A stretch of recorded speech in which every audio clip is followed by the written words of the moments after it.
vamos a empezar en esta clase de Escuela de Discipulado de Liderazgo con un tema que es continuación de lo que hablábamos las semanas pasadas. La semana pasada hablamos de ser transformado para tu herencia. Y hoy, nosotros vimos la semana pasada que una de las razones que ellos no recibieron su herencia es porque no fueron transformados.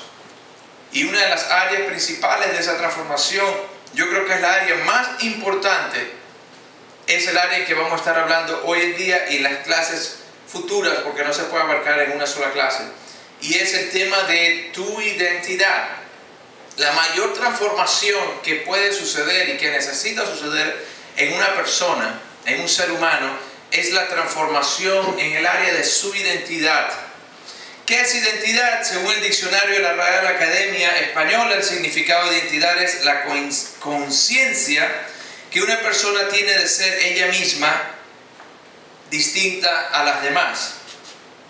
Además de ese concepto de identidad, existen diferentes aspectos sobre lo mismo, como aspectos filosóficos, así como se habla de la identidad cultural, la identidad social de los pueblos. Pero nuestro enfoque será sobre lo que Dios nos dice en su palabra sobre nuestra identidad y su impacto para tu vida. Cuando una persona es transformada en su identidad, esa persona puede ser transformada en cualquier área de su vida. Por el contrario, cuando las personas queremos transformaciones físicas, mentales, relacionales y financieras, pero no es transformada en el área de la identidad, entonces son unas transformaciones externas o a medias. Pero sin embargo, por dentro tú sigues siendo quien tú crees que eres de acuerdo a la identidad que has recibido. Entonces, no hay nada más poderoso que el cambio, la transformación dentro de la persona, de la identidad. Y por eso, en esta clase, al recibir esta palabra, vas a ser transformado. Miren, la búsqueda de identidad, anoté como algo que ustedes pueden leer ahí, de un filósofo español, José Luis González Quirós, del Instituto de Filosofía CSIC de Madrid. En su escrito Fuente de Identidad en un entorno estructuralmente inestable dice lo siguiente: la cuestión de la identidad humana dista de ser clara, de acuerdo a este filósofo. Se trata de una pregunta abrupta y límite frente a lo que los filósofos se han quedado muy frecuentemente boquiabiertos y que tal vez por eso se ha convertido en tema favorito de sociólogos. Conocer con absoluta precisión, dice él, nuestra identidad sería saber más de lo que es dado a saber a un ser humano, según la percepción de él. Viajamos a lomos de misterios y vamos hacia lo desconocido. En el camino hacia lo que llamamos nuestra madurez, creemos llegar a saber quiénes somos, pero nunca podemos estar ciertos del todo, porque no sabemos en general, invitados a una representación a la que no habíamos solicitado previamente nuestra presencia y que se acabará según una de las pocas cosas de que estamos ciertos en un momento que nos es desconocido.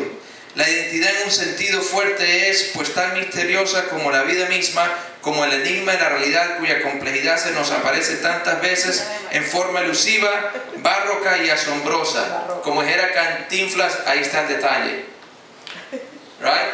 Entonces, básicamente este hombre puede decir que no sabe, en vez de decir todas esas palabras, decir no sé y creo que nadie sabe. Y por eso puse ahí, qué tragedia que en la profundidad de la filosofía humana, filósofos como él declaran decir que es imposible saber a una persona quién es. Y entonces, esa es la lucha que el ser humano, al no estar conectado con el Señor, con su Creador, lucha y persigue. Y personas a veces dedican toda su vida para querer llegar a ser y sentir quiénes son, sin embargo tener un vacío y simplemente hacer un esfuerzo en el que no haya respuesta. Entonces la necesidad de saber quiénes somos es algo universal y parte de todas las personas en todos los tiempos. Es una necesidad humana, sea rico, pobre, de cualquier raza, estudiado, sin estudios, joven o viejo. Hay una necesidad en el ser humano de saber quiénes somos, quiénes soy. Es parte del ser humano. Lo bueno es que Dios responde a esa pregunta en su palabra y no tenemos que vivir en esa búsqueda inútil con un problema de crisis o un problema de crisis de identidad. ¿Cuántos han visto casos de personas que pierden la memoria? Qué terrible mal, una desesperación. Las personas no conocen a sus padres, por ejemplo, también es otro problema. Alguien pierde la memoria, ¿quién soy yo? Qué terrible eso de ahí, ¿no? ¿Verdad? ¿Quién soy? O las personas que no conocen a su padre, ¿quién ha sido su padre o su madre? ¿Qué es lo que sucede con esa persona? Puede ser que lo haya adoptado una familia muy querida, muy amorosa, pero de repente se entera de cierta forma que no son sus padres biológicos. ¿Qué es lo que pasa? Se enciende una llama en el corazón de esa persona. Quiero conocer a mis padres porque quiero saber de quién vengo yo, quién soy. Es una necesidad, una de las más grandes necesidades en el ser humano. Y entonces todas las personas experimentamos un momento en nuestra vida búsquedas para saber quiénes somos, especialmente en la adolescencia. La adolescencia, cuando se está formando del niño al adulto, la persona quiere saber quién es y por eso busca un grupo para saber a quién pertenece, etc. Entonces la identidad es importante, como les dije. Hay veces que hablamos de transformación mental, pero yo creo que antes de una transformación mental, el conocer la identidad y el recibir la identidad, como vas a ver a través de estos mensajes, de estas enseñanzas, porque tú vas a ver un cambio radical en tu vida. La mayoría sabemos de dónde hemos nacido, quiénes son nuestros padres y familiares, nuestra raza, cultura, gustos, valores y deseos. Hoy se enseña, como dije, bastante sobre cambiar la mentalidad y ser transformado por la renovación de nuestros pensamientos, pero no creo que esa transformación pueda ser posible o ser llevada a cabo a plenitud sin un descubrimiento pleno de cuál es nuestra identidad en Dios, junto a nuestra imagen, las cuales van de la mano. Identidad e imagen van de la mano, porque quien yo sé que yo soy o quien creo que yo soy va a ser reflejado en la imagen que tengo de mí mismo, cómo me veo y cómo creo que el mundo me ve. Entonces no está esto la intención de hacer muy profundo, sin embargo hay cosas que no se pueden evitar si queremos nosotros tener ese impacto en nuestra identidad. La fuente de identidad, por supuesto, la primaria fuente de nuestra identidad natural son nuestros padres, desde el nacimiento, por nuestra crianza y en nuestra edad adulta. Así sabemos cuál es nuestra identidad familiar e incluso dentro de nuestra misma familia. Por ejemplo, ¿somos hijo único? ¿O soy el primer hijo, primogénito? ¿O soy el segundo hijo? ¿O soy el tercero? ¿O soy el último, el engreído de la familia? Todas esas áreas de nuestra identidad familiar nos identifican. ¿Soy la única hija mujer? ¿O soy el único hijo hombre entre 4 mujeres, etcétera? Marcan eso en nuestra identidad natural. Luego nos identificamos por medio de nuestras relaciones también, apariencias, función, profesión, color, cultura, fe, nivel social, económico, etc. Soy casado, soy soltero, soy ingeniero, soy taxista, soy rubio, soy moreno, soy chino, soy dinero, soy chiro, soy diferentes cosas, soy cristiano evangélico, pentecostal, aleluya, de la triple dimensión, o soy otro tipo de cristiano. Y estos factores se convierten en la fuente de nuestra identidad natural, y esa identidad recibida se convertirá en la fuente de donde vives todas las áreas de tu vida, porque tú y yo vivimos de acuerdo a quien nosotros creemos y sabemos y sentimos y pensamos que somos. Por eso la identidad es algo relevante. Tal es el efecto de saber quiénes somos realmente, que eso determinará lo que hagamos en la vida. Porque no vamos a vivir nuestra vida más allá de lo que pensemos que somos.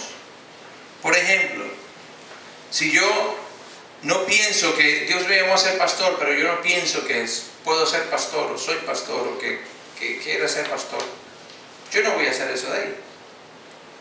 Si hay gente, por ejemplo, que dicen que de casualidad a su vida les ha tocado de casualidad, pero en algún momento tienen que creérsela. Hay personas, por ejemplo, una vez leí una actriz que dice que nada de lo que ella ha hecho ha planeado y tiene éxito como actriz, porque es conocida y eso. Pero en algún momento ella creyó que podía actuar, tal vez no al principio, alguien creyó en ella, pero en un momento tú no puedes seguir con la creencia de otro. Esa creencia te puede ayudar y te puede impulsar, pero en un momento tienes que tomarla tú. porque si no, no puedes hacer lo que haces. Estoy seguro que en el caso de ella, aunque no estaba ella hablando de su fe en actuar, sino en su planificación para ser una actriz, ella actúa porque cree que puede actuar. Porque si ella no creyera que puede actuar, no actuaría. Y entonces así mismo tú y yo vivimos principalmente nuestra vida de quién creemos que somos, de nuestra identidad. Y hacemos lo que hacemos de quién creemos que somos. Por eso tu identidad afecta no una, sino todas las áreas de tu vida. Y cuando digo todas, es todas. Especialmente en aquello que crees que puedes y aquello que crees que no puedes. Y en aquello que crees que debes hacer y aquello que crees que no debes hacer. Alguien que sufre de alcoholismo, por ejemplo, desarrolla una identidad de alcohólico. Esa persona en algún momento cree que puede dominar el alcohol, pero cuando cae en unos niveles, él cree que no tiene otra salida fuera del alcoholismo. A menos que haya una intervención fuerte de ayuda, y por supuesto la mayor, que es la intervención de Dios. Entonces, antes de que Dios envíe a alguien a una misión, por ejemplo, Dios se encarga de definir la identidad de esa persona ante él o ella misma. Y así pasó con muchas personas en la Biblia, por muchas. Dios lo llama a Moisés en el libro de Éxodo, le dice: yo te he llamado, pues he escuchado el clamor de mis hijos y yo te estoy enviando para libertarlos de Egipto. Moisés era tartamudo, dice la Biblia, él mismo lo escribió. Cuando estaba escribiéndolo, decía yo, repitió. Y le dijo: yo no puedo, Señor, porque soy tartamudo. Y Dios le dijo: se me calla porque se me está pegando. No, el Señor no se le pega, a mí se me pega. Pero yo les contaba, cuando una vez estaba hablando con alguien, se me pegan los acentos, bla, bla, bla, bla, bla. Y entonces una vez estaba hablando con alguien que no le salían las palabras y en una me quedó así la lengua y decía: Dios de mi vida, no permita que este hombre piense que le estoy burlando. Entonces, sin embargo, Dios le dijo a Moisés: ¿quién anda y libéralos? Y diles que yo te he enviado. Y él le dice: no, Señor, soy tartamudo. Y él le dijo: ¿tú crees que yo no sé eso? Le dijo: ¿quién inventó la boca? No, Señor, tengo miedo. ¿Sabes lo que Moisés se perdió? Se perdió la oportunidad de que Dios lo sane. Pero como no creyó, Dios le envió a Aarón. Pero antes de eso, Dios le dijo: yo te voy a enviar, anda y tú vas a hacer milagros. Vas a convertir la vara en serpiente y yo te envío, yo soy el que soy. ¿En nombre de quién voy a ir? Yo soy el que soy. Dios le revelaba quién era él, porque Dios conoce su identidad. Dios no tiene problemas de identidad. Pero luego le decía: ¿quién eres tú para ir? Tú eres mi enviado. Entonces así vimos también en el libro de Jueces 6, del 11-12, Dios quería que alguien libere a su pueblo Israel, que estaba siendo desposeído de su comida por los madianitas, por una nación llamada Madián. Y Dios le envía el ángel de Jehová y le dice a un hombre que se llama Gedeón, y le dijo: Jehová está contigo, varón esforzado y valiente. ¿A qué le estaba hablando Gedeón? A la identidad de Gedeón, que Dios, a la identidad de Gedeón. Gedeón estaba escondiendo el trigo, Gedeón estaba muerto de miedo, pero Dios le estaba hablando al hombre interior, al que podía sacar el potencial de fuerza y de valentía, un libertador para su pueblo. Entonces, antes de que Dios envíe una misión a alguien, Dios le define, es importante, la identidad de quién es Él, porque Dios, su creador, es el que puede decir quién eres tú. La identidad es marcada por aquellos que están en autoridad en la persona.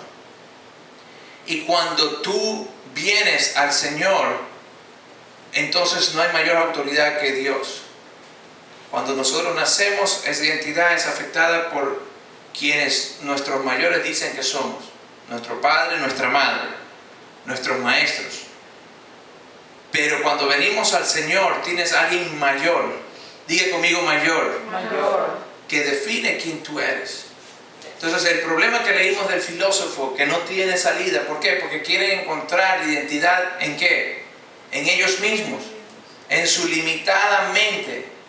Tú no puedes encontrar tu identidad en ti mismo porque tú no te creaste a ti mismo. Pero tú sí puedes recibir la identidad de aquel que te creó, porque Él sabe más que nadie quién tú eres. Y las palabras que Él tienen mayor valor que cualquier otra palabra sobre quién tú eres.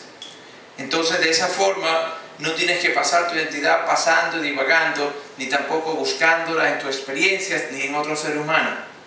¿Por qué? Porque tienes a alguien mayor. Entonces Dios le dijo, Jehová está contigo, varón esforzado y valiente. ¿Qué es lo que estaba Dios?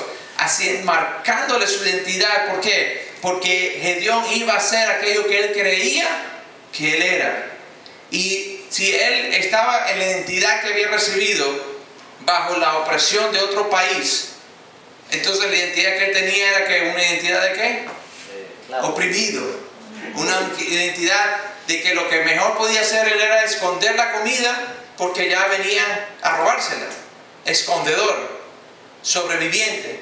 Pero Dios estaba mirando que a un libertador, porque Dios sabe lo que tú puedes llegar a ser. Y por eso Él marca tu identidad para dejarte saber quién tú eres en Él y qué es todo lo que tú puedes llegar a ser cuando tú conoces, recibes y crees quién tú eres de parte de Dios. Entonces, para poder llamar a un libertador, Dios primero le decía, tú eres un esforzado y eres un valiente. ¿Qué le estaba diciendo? Tu identidad no es vagancia ni cobardía, tu identidad es fuerza y valor. Amén. Amén. Entonces Dios siempre imparte su identidad a su pueblo. ¿Se acuerdan cuando vimos en las clases pasadas sobre el pueblo de Israel? En Éxodo 19, 5, 6, Dios le dijo al pueblo que si guardaran su pacto, ellos serían su especial tesoro. Mira la identidad que Dios le estaba dando al pueblo. Especial tesoro, un reino de sacerdotes y gente santa. Mira la identidad del pueblo de Dios. Especial, tesoro, reyes, sacerdotes y santos. Un pueblo especial. ¿Sabes qué? Eso no solamente era para el pueblo de Israel, sino que el apóstol Pedro dice que ahora tú eres ¿qué? Un real sacerdocio, nación santa, pueblo adquirido por Dios para, ¿qué dice? Para dar a conocer las virtudes de aquel que te llamó de las tinieblas a su luz admirable. Entonces, Dios siempre da la identidad a su pueblo. ¿Por qué? Porque Dios quiere un pueblo con identidad, un pueblo que conozca quién eres. Sabes que la identidad es tan importante que no solamente te define cómo tú te desenvuelves, sino cómo te relacionas.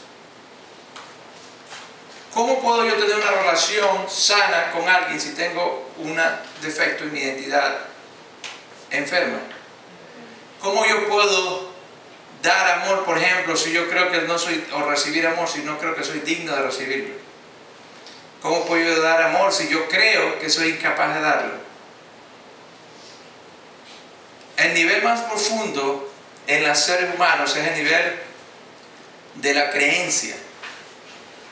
Más allá del pensamiento, cuando hablamos de identidad, estamos hablando, como vamos a ver más adelante, de lo profundo, más profundo del ser humano, que es el nivel de la creencia.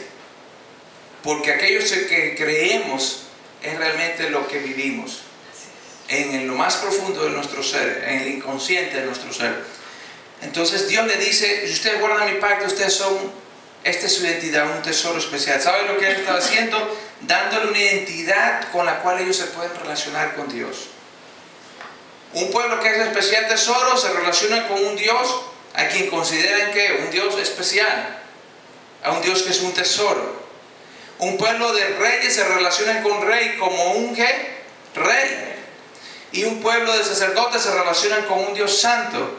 Un pueblo santo se relaciona con un Dios santo. Y se relacionan unos a otros como gente santa. No podían ellos vivir más allá de su identidad. No podían relacionarse con Dios ni entre ellos más allá de lo que ellos creían dentro de sí mismos que eran. Entonces Dios les decía, yo les estoy dando una conciencia propia totalmente distinta a la que ustedes han traído, la que han tenido.